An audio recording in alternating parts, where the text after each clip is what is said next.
You have a roof over your head, people who love you, maybe a job, food, your health, and yet there's this feeling, this quiet, hollow feeling that sits in your chest and doesn't go away. You can't explain it. And honestly, that makes it worse, because you look at your life and think, I have no reason to feel this way. So why do you? Today, we're going to answer that, and I promise you, by the end of this video, that feeling is going to make a lot more sense than it does right now. Psychologists call it emotional emptiness, and it's more common than most people realize. It's not depression exactly. It's not sadness. It's more like numbness, like someone turned the volume down on your life and you can't find the remote. You go through your day, you do the things you're supposed to do, but nothing feels like it lands. Food tastes fine, but doesn't satisfy. Conversations happen, but don't connect. You laugh, but 5 minutes later, you can't remember why. It's like living behind glass. You can see everything, but you can't quite feel it. And here's what makes it so confusing. It often shows up when life is going well, not during the hard times, during the quiet ones. So what's actually going on in your brain? There are a few real psychological reasons this happens, and none of them mean something is wrong with you. The first one is called hedonic adaptation. Your brain is a prediction machine. When something good happens, a promotion, a new relationship, moving to a better place, your brain lights up with dopamine. That's the reward chemical. It feels amazing. But here's the problem. Your brain adapts fast. Within weeks, sometimes days, your new normal becomes normal. The dopamine drops back to baseline, and suddenly the thing you worked so hard for doesn't feel like anything anymore. This isn't weakness. This is literally how human brains are wired. We're built to chase, not to arrive. The second reason is suppressed emotional needs. A lot of people who feel empty on the inside have spent years being very functional on the outside. You handled things, you kept going, you didn't make a big deal out of stuff. But unfelt emotions don't disappear, they compress. And compressed emotions create numbness, your nervous system's way of protecting you from feelings it decided were too big to process at the time. Dr. Gabor Mate, one of the leading voices in trauma and psychology, describes this as the cost of adaptation. You adapted so well to your environment that you disconnected from yourself in the process.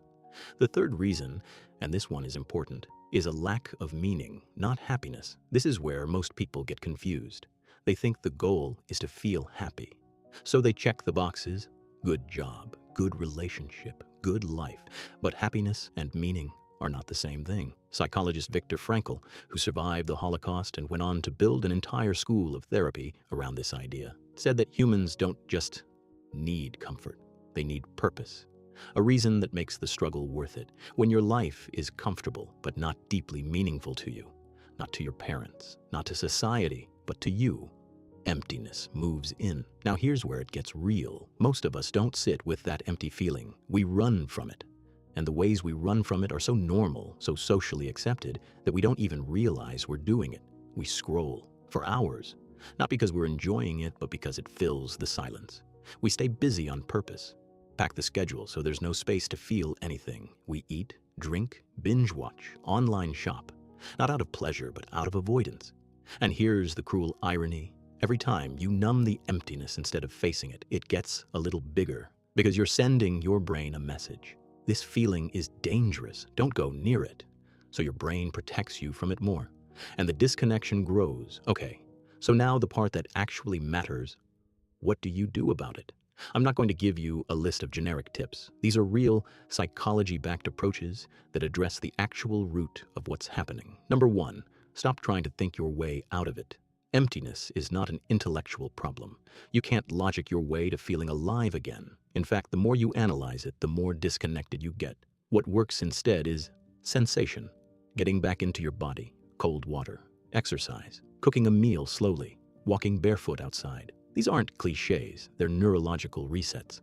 They pull you out of your head and back into physical reality, which is where feelings actually live. Number two, ask better questions. Most people ask, why do I feel this way?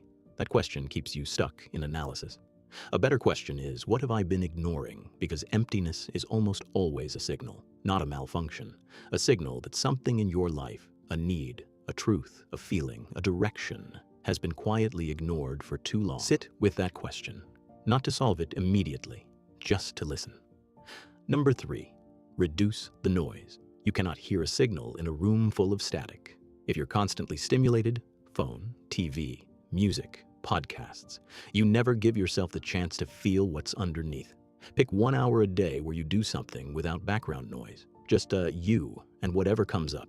It will be uncomfortable at first. That discomfort is actually a good sign. It means you're getting close to something real. Number 4, reconnect with something that has no outcome. Not a goal, not something productive, something you do purely because it makes you feel something. Drawing, playing music badly, walking with no destination, being in nature, talking to someone you actually like. Psychologists call this intrinsic motivation, doing things for their own sake. And research consistently shows it's one of the most powerful antidotes to emptiness and meaninglessness. Number 5, consider what your life is actually built around. This is the deeper one. If your life is mostly built around what you should do, what's expected of you, what makes you look successful or responsible, and not around what genuinely matters to you, emptiness is the natural result. This doesn't mean quit your job or blow up your life. It means start having honest conversations with yourself about what you actually want. Even small moves toward a more authentic life create significant shifts in how you feel. So let's bring this together. Feeling empty when your life looks fine doesn't mean you're broken. It doesn't mean you're ungrateful. And it doesn't mean something is permanently wrong with you. It means you're human. It means your brain has adapted. It means some needs have gone unmet. And it means the life you're living might not be fully yours yet. The emptiness isn't your enemy. It's information. And now that you understand where it comes from, you can actually do something about it. If this video hit something for you, the comments are open. And if you want to understand yourself and the people around you more deeply, that's exactly what this channel is for. I'll see you in the next one.